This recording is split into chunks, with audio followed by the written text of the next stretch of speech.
previous class we were talking about the various strategic models out of which the Porter's generic strategy, in which firms, organizations,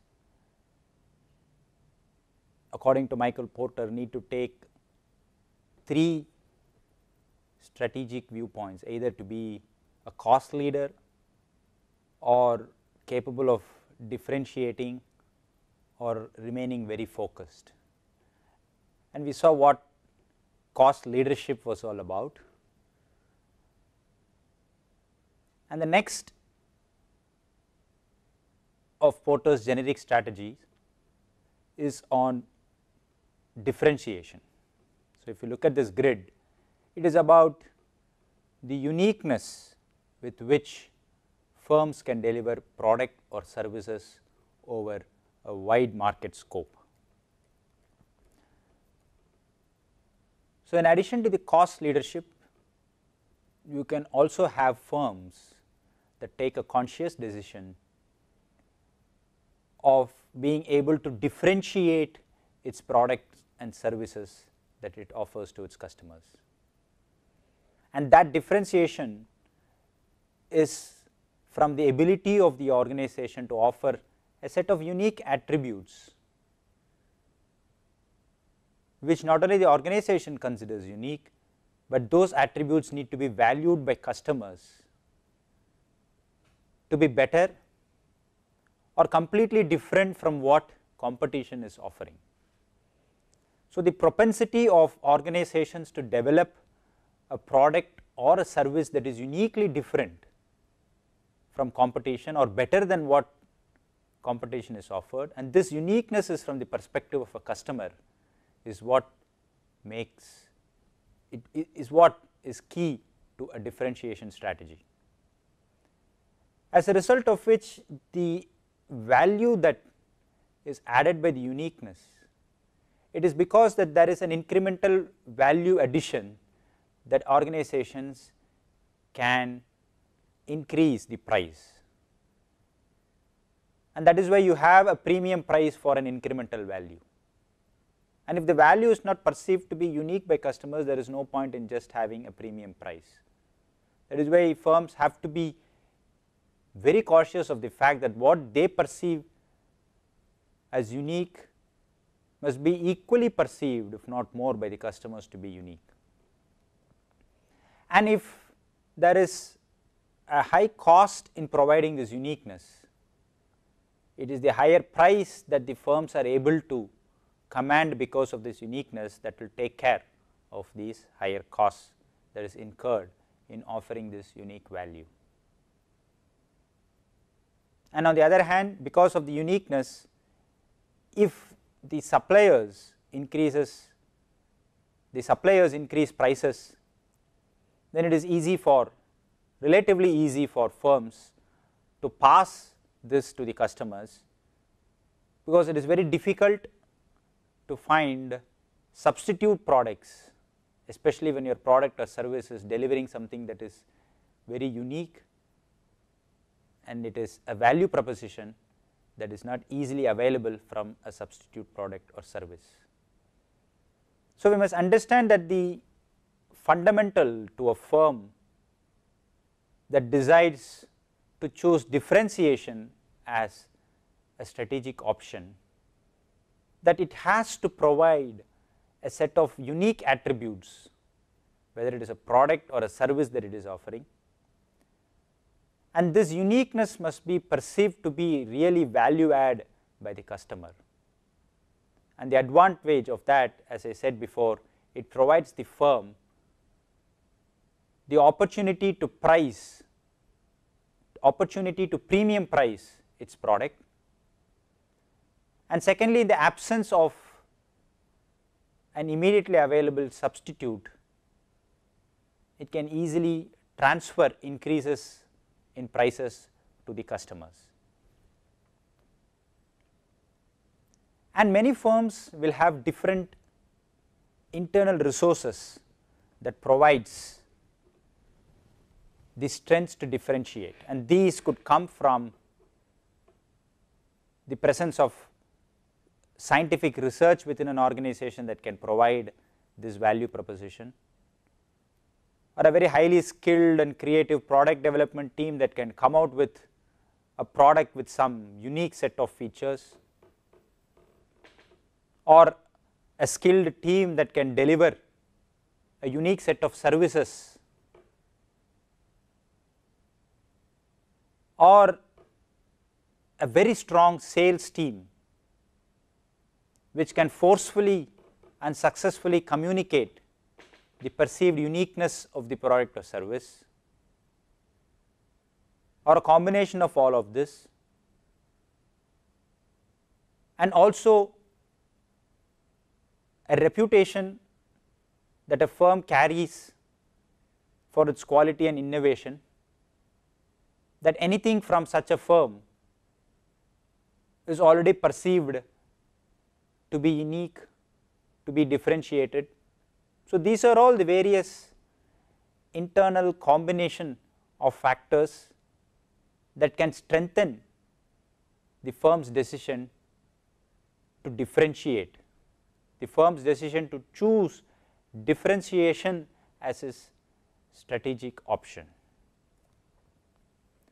And this differentiation can come in different forms.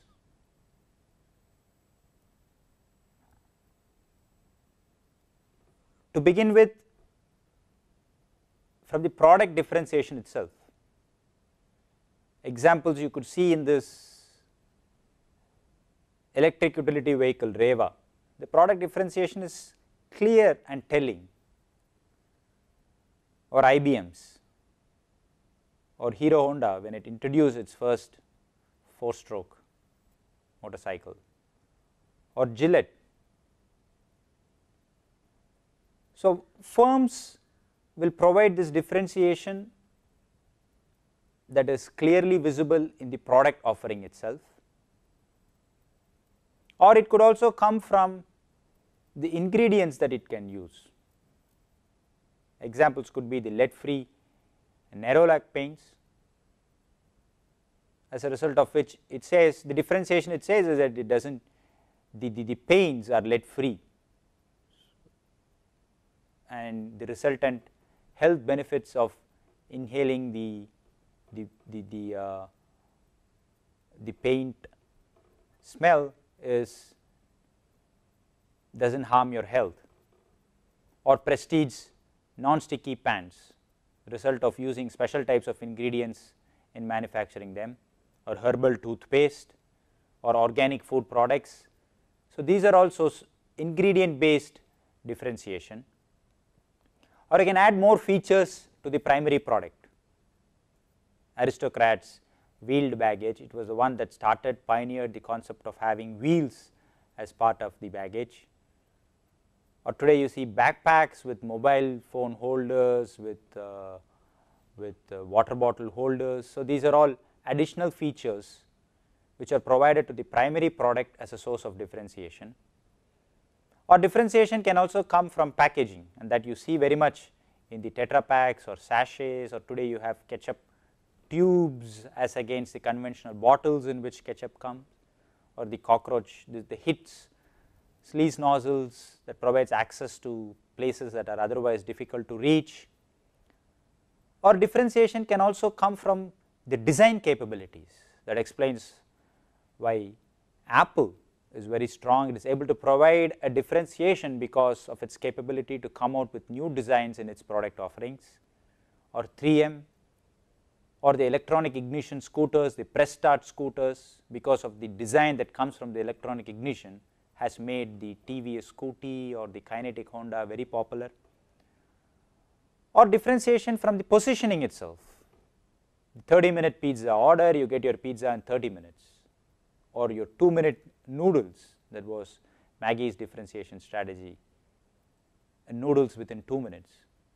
So, positioning is also a very strong source or differentiation, and you can add others as well to this list, but primarily differentiation can come from product or the ingredients that it uses, or the capability to add additional features to a product, or presenting the product in a unique packed format, packaging, or design to provide that differentiation, or a simple positioning that conveys this differentiation.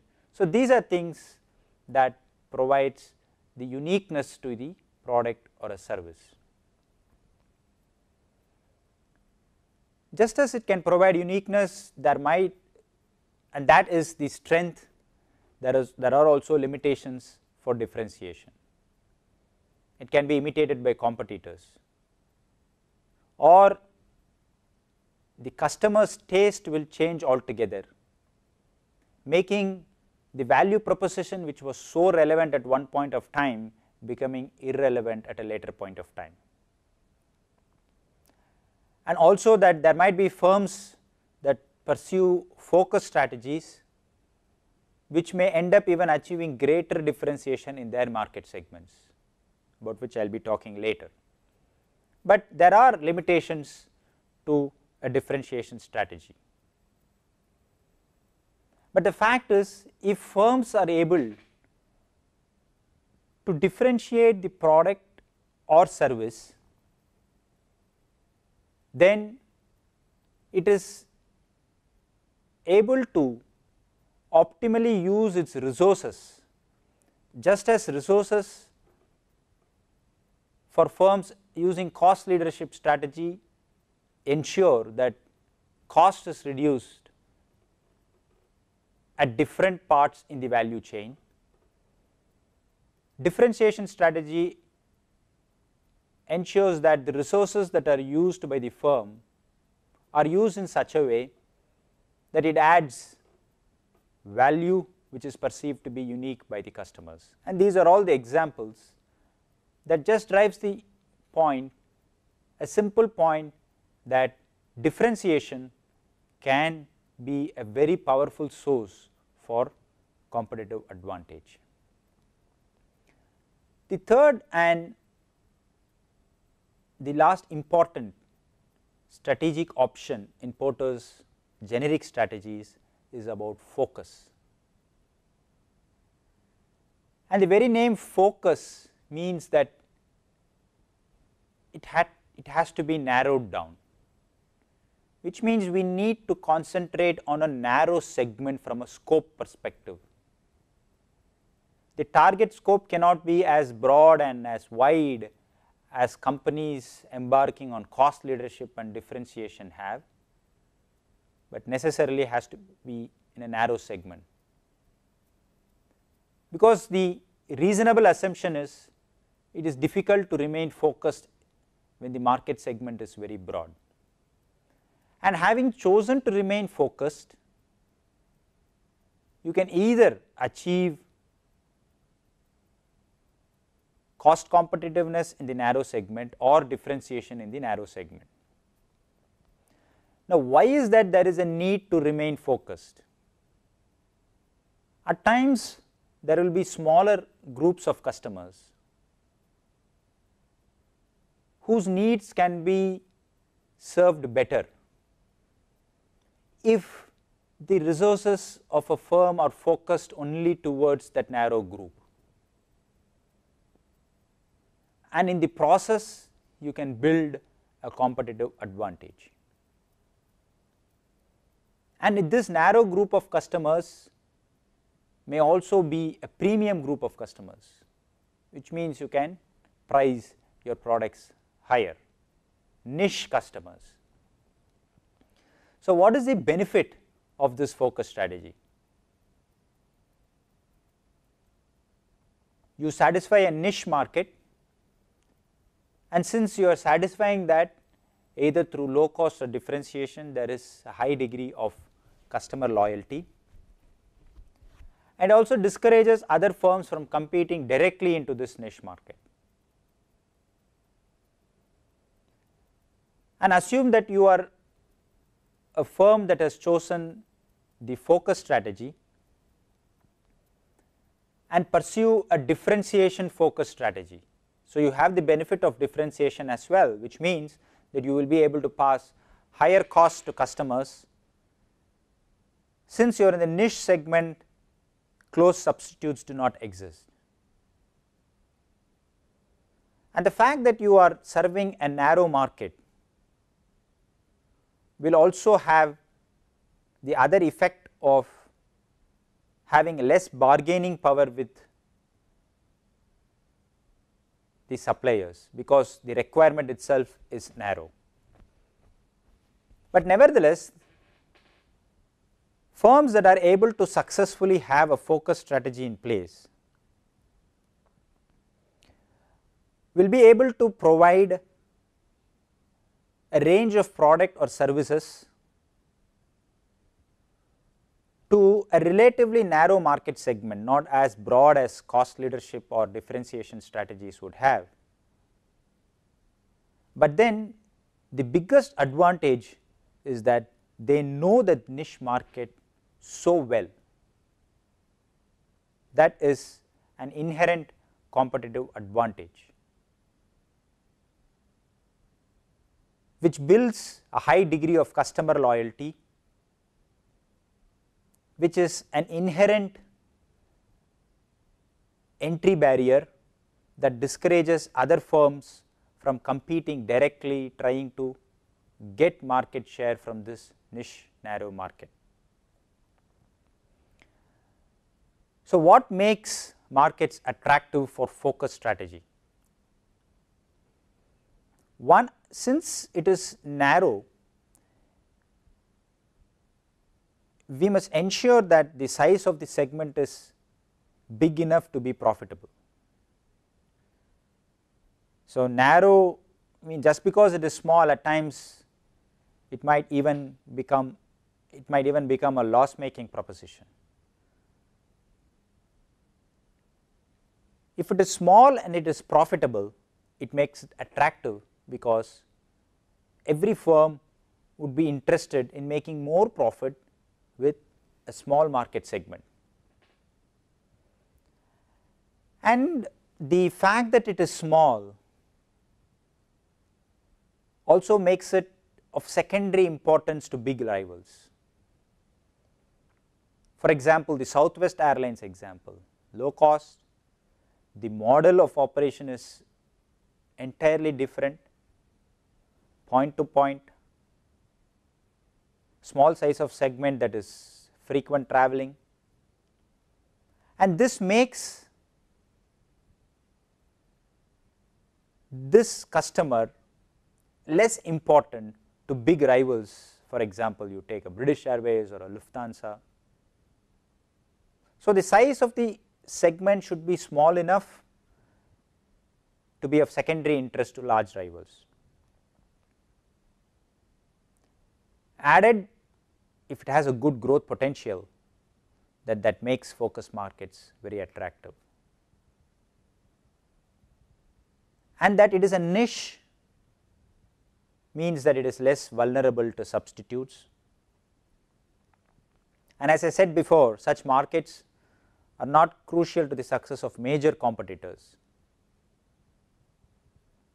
And remember, the buyers of this, they require specialized expertise, or at times each of them needing customized product attributes, which only firms that have a focus strategy can deliver.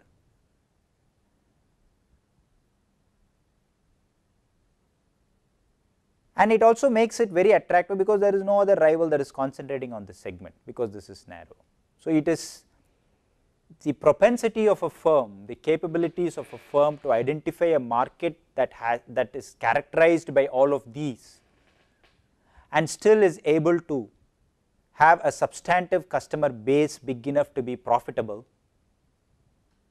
and in the process build a great degree of customer loyalty that makes it less vulnerable to competition as well as substitutes, that makes market attractive for a focus strategy. And there are a number of examples for that. In the auto industry, Ferrari and Rolls-Royce, a narrow market but highly differentiated. GU Aerospace, very narrow and highly differentiated. Differentiation comes from the R&D, the technology behind it. or body shop. Differentiation comes from the ingredients. Body shop is known for its natural products. Play schools, again very narrow. Differentiation comes from the fact that it is just meant for those who need preschool care, daycares.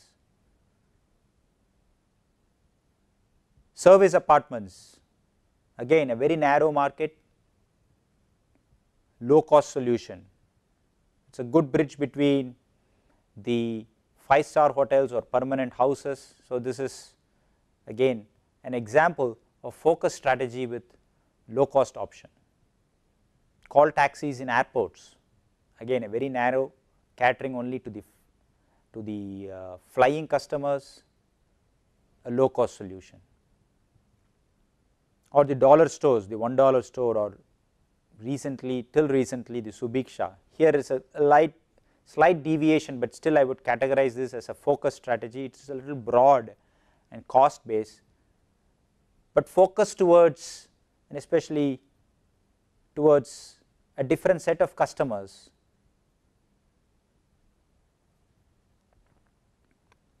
There are limitations for focus strategies as well. Some of the competitors would have this wait and watch syndrome. So, they might just wait and see whether this focus strategy has proven to be a success, and then if it is successful, they might get attracted. And a good example was the Domino's pizza delivery. It started the pizza delivery and build a market focused towards a set of customers who would want a pizza to be delivered, and it was a big success, and only then others jumped into this focused market. Or firms may become easy takeover targets for large firms who would like to fill a missing product portfolio. A very good example for this is how the cola companies extended their product line. Coke buying Powerade, or PepsiCo buying Gatorade. With Powerade and Gatorade are popular sports drinks. Or Frito-Lay, PepsiCo bought these chips. Or Quaker Oats, again Pepsi bought Quaker Oats, extending the product line. And the most expected limitation is that consumer preferences and needs may shift. They no longer need to be niche. Another internal limitation also comes from the fact that organizations might slip into this illusion that it is only this focus strategy that is creating this competitive advantage, and at times they might miss seeing the bigger picture, or fail to realize that even in this focus they have some form of low cost, or they are able to differentiate, and that they are not able to leverage this low cost or the ability to differentiate if they fall into this illusion that it is only focus that is responsible for the success. Another limitation is probably a competitor can still find a smaller segment within the target segment and outfocus the focused firms. It is a possibility. So, these are the limitations of the focus strategy. So, you find organizations either to be low cost leaders or differentiators or focused, and organizations that do not know what they are doing are stuck in the middle somewhere. It is very difficult for generic strategies to be compatible within each other within a given firm. It means that a firm must not try to have all of them in place with a view that it can achieve advantages on all fronts. That is the biggest mistake that many firms do. Trying to put in place in bits and pieces all the three generic strategies with the hope that it will acquire advantages from each of them, believing that these three are compatible against each other with one another.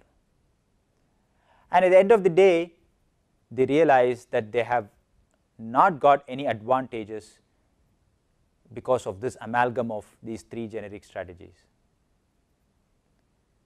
If a firm differentiates by supplying high quality products, let us for example assume that a firm differentiates by supplying high quality products, it might undermine this differentiation by also trying to become a low cost provider. I am not saying that it is very difficult to give high quality at low cost, but then if you choose to differentiate by providing high quality and also attempt to become low cost, then you run the risk of losing the advantages of being both. Another disadvantage is assuming that your quality did not suffer. The imagery before a customer itself becomes a little confusing, and this is what when competition to Southwest wanted to become a low cost as well as the conventional airline company, they could not do it. And the failure of Kingfisher plus Deccan, it is very difficult to be. Kingfisher's differentiation came from its service, whereas Deccan's success was from its low cost, and it was very difficult to seamlessly integrate a low cost with a highly differentiated airline and projecting one brand imagery as Kingfisher. And to be successful, that is why Michael Porter strongly believes that a firm must select only one of these three generic strategies, otherwise they are just stuck in the middle, and it is very difficult to achieve a long term sustainable competitive advantage if you do not carefully choose any one of these three generic strategies. Or it is possible that if you want to have multiple strategies, we still can do that by creating separate business units for each of this strategy, and each of the business units will have different units with their own policy making, with their own culture, that is very distinctly separate from another business unit. This way they are not business units stuck in the middle and giving a confusing imagery that I explained before. And I must also give a disclaimer at an end that it is a single generic strategy is not always best, because you might find that within the same product or service there is always a set of customers who have multidimensional expectations, who would want a combination of convenience, price, style, quality,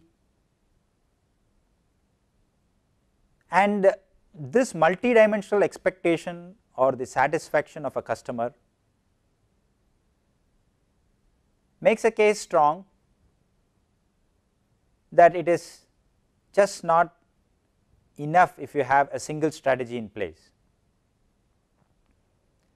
Because let us say if I am differentiating with high quality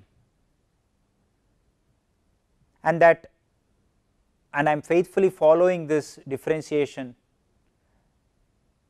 strategy, at one point of time it may suffer if there is another firm that enters the market which offers lower quality, but then meets the multidimensional expectation of a customer, then no longer is my differentiation strategy unique. So, a single generic strategy is a good way to start, and at the same time organizations must realize that it is not necessarily the only best way. So, we need to always look out to improvise on these generic strategies or also choose a different strategic model. The one that we saw before was Ansoff. That does not mean that that is the best, that is one. And what we saw today was Porter's generic strategies, which just relies on three corner pieces: cost leadership, differentiation, and focus, and that organizations need to carefully choose which one they need to adopt as a strategic imperative, and then use the resources within an organization to ensure that they either cost leaders or they are able to provide a product or a service in a unique way, or remain focused attending to a very niche market segment.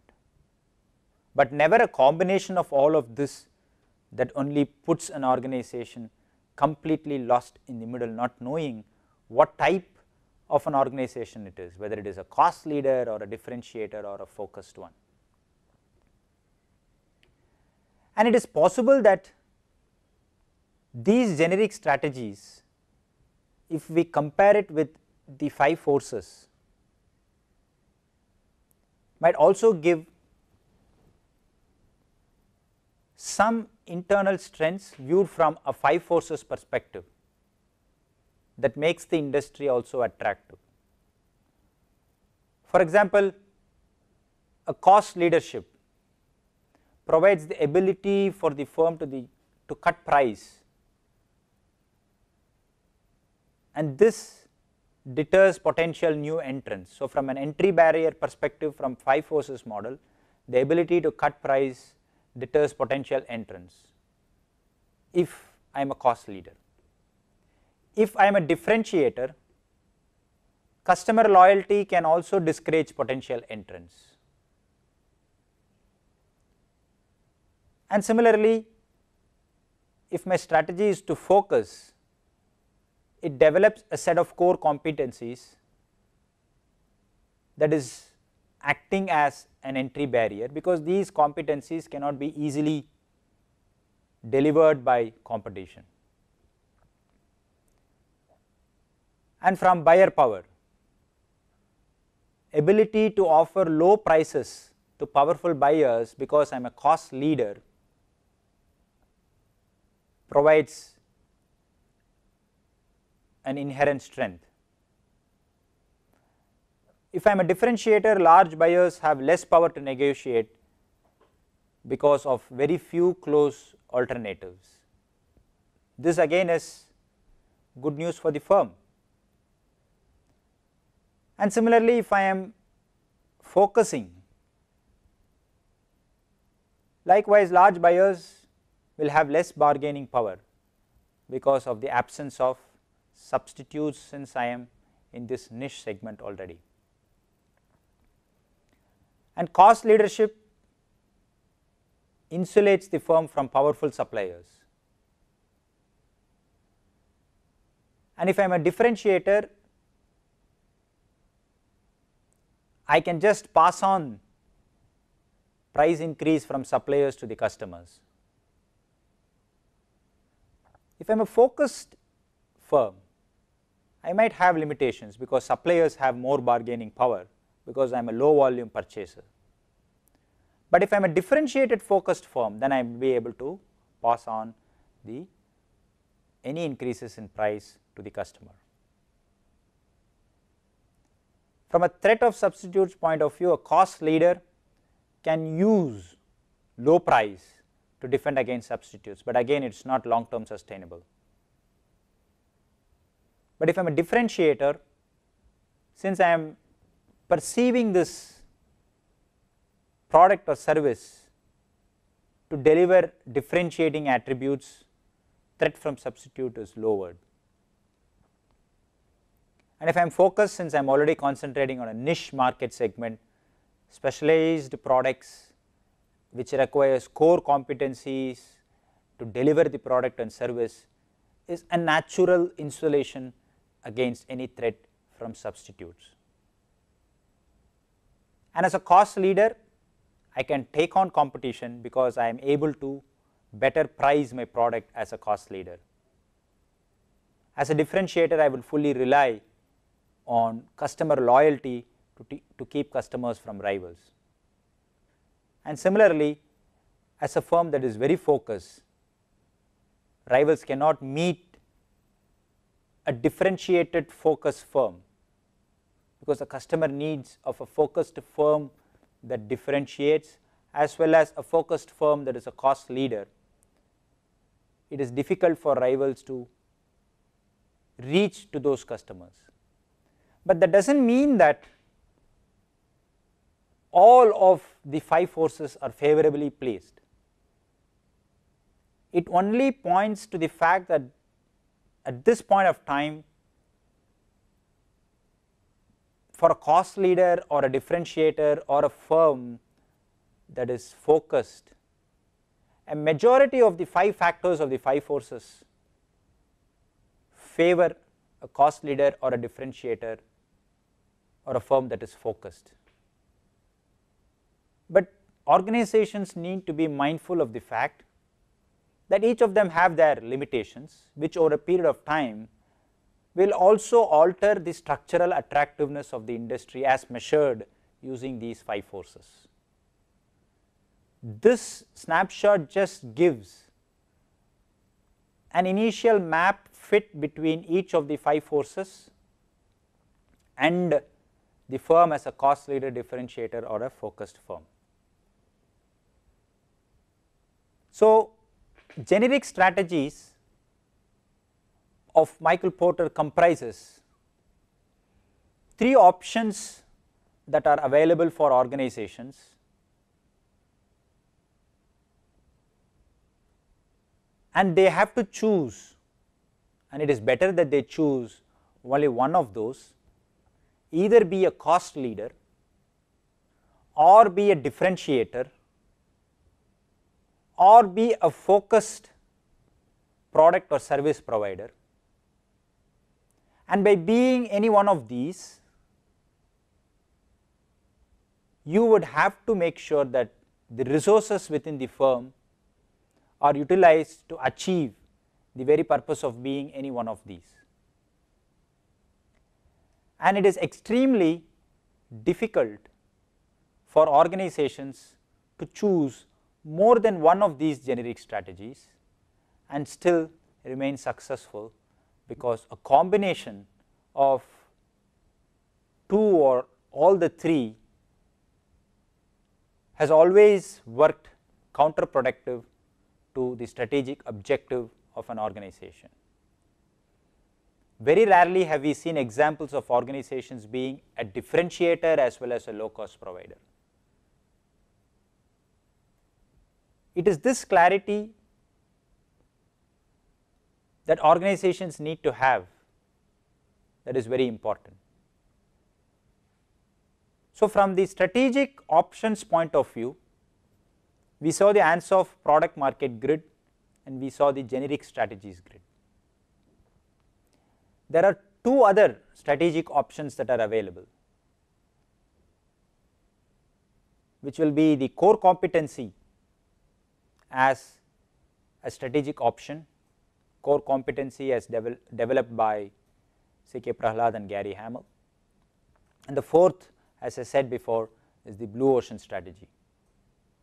So, the next class I will be spending time on core competency as a strategic tool and blue ocean as a strategic tool.